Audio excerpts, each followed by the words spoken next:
Vă salutăm din toată inima din partea tuturor, domnule părinte, profesor, știu cu câtă dragoste, cu cât respect ați fost așteptat, deci vă spunem din toată inima, bine ați venit și cele mai adânci plecăciuni din partea tuturor, vă rugăm.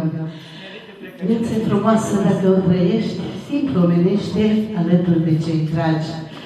De aceea, ni se umplă inimile de bucurie când suntem alături de un cuplu atât de minunat și ne bucurăm de iubirea lor, căci mai presus ca iubirea nu există nimic.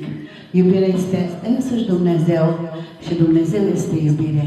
Și numai iubirea unește două inimi care sunt îndrăgostite. Căci nu dar se spune că Dumnezeu ne dă, cred că toată lumea știe, doi ochi ca să vedem, două urechi ca să auzim, două mâini, dar ne dă o inimă. De aceea, ca să o întâlnim pe cealaltă.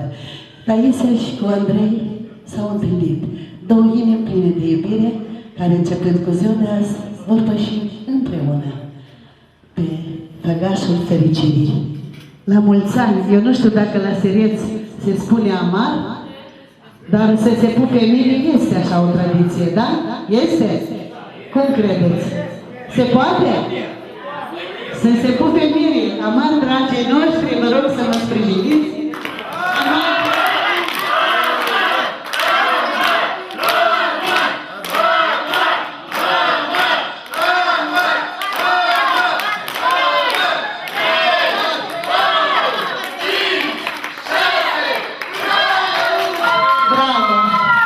Dorin v-a susținut, Vărlicelul de onoare v-a susținut cu toată inima. De aceea, într-adevăr, e un început frumos.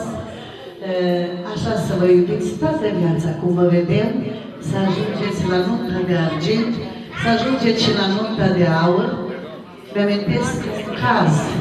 Sărbătoresc un cuplu, un soț și soție, au sărbătorit nunta de aur, 50 de ani. Și când au fost întrebați, dar cum de-ați trăit împreună atâția ani frumoși, 50 de ani, ați ajuns să vă sărbătoriți nunta de aur, la care soții au răspuns, știți, pe timpurile noastre, dacă se strica ceva, noi nu aruncam, dar reparam. De aceea noi vă dorim, dragii noștri, dacă apar unele divergențe, unele nuanțe, unele probleme, să le reparați, să le rezolvați de comun acord. Deci, Hristos a înviat, le spunem invitaților dragi, sus paharele și poftă bună în continuare tuturor nuntașilor.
Amin.